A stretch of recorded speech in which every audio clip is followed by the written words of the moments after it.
চাঁদপুরের মতলব উত্তরে বাংলাদেশ জাতীয়তাবাদী স্বেচ্ছাসেবক দলের ৪৬তম প্রতিষ্ঠাবার্ষিকী উপলক্ষে বৃক্ষরোপণ ও পরিষ্কার পরিচ্ছন্নতা কর্মসূচি পালন করা হয়েছে।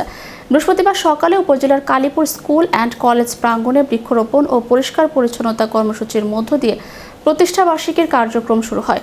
পরে সেখানে এক সংক্ষিপ্ত আলোচনা সভা অনুষ্ঠিত হয়।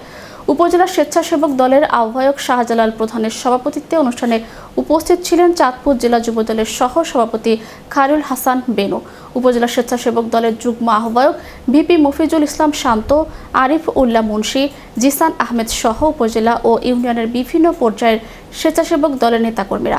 বক্তারা বলেন, বাংলাদেশ জাতীয়তাবাদী স্বেচ্ছাসেবক দল প্রতিষ্ঠার পর থেকেই মানুষের অধিকার আদায়, গণতন্ত্র পুনরুদ্ধার এবং দেশের মানুষের কল্যাণে কাজ করে আসছে। প্রতিষ্ঠাবার্ষিকী শুধু আনন্দ উৎসবের দিন নয়, এটি মানুষের পাশে দাঁড়ানোর, সমাজ ও দেশকে সুন্দর করার অঙ্গীকারের দিন।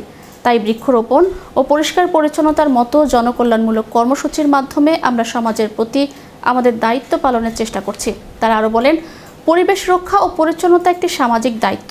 সবাই নিজ নিজ অবস্থান থেকে সচেতন হলে একটি সুন্দর, পরিচ্ছন্ন ও বাসযোগ্য সমাজ গড়ে তোলা সম্ভব। স্বেচ্ছাসেবক দলের নেতাকর্মীরা ভবিষ্যতেও মানুষের কল্যাণে এ ধরনের কর্মসূচি অব্যাহত রাখবেন।